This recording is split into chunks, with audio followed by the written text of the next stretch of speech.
Hoje eu vou fazer a demonstração aqui da ausculta cardíaca. Eu vou fazer aqui exatamente o que a gente viu lá na monitoria de semiologia na Faculdade Pernambucana de Saúde, certo? Aí é o seguinte, passo a passo. Eu vou chegar aqui do lado direito do paciente, ele vai estar sem camisa, e eu vou encontrar os focos principais, que são esses daqui, ó.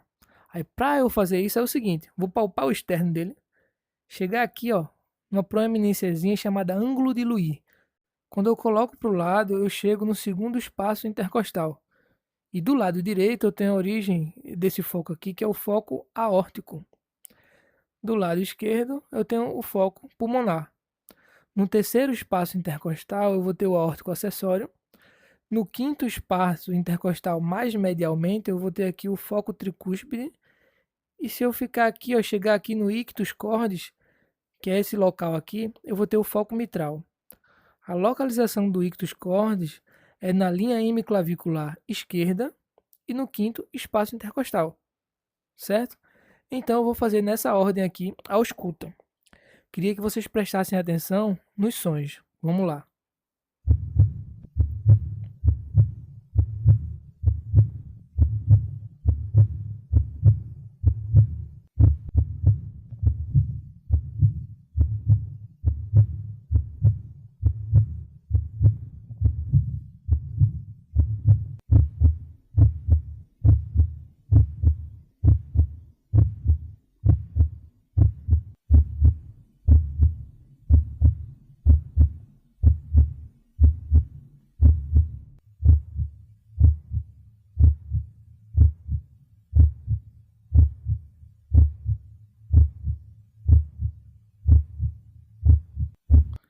Então, esse paciente aqui, ele está totalmente normal, certo?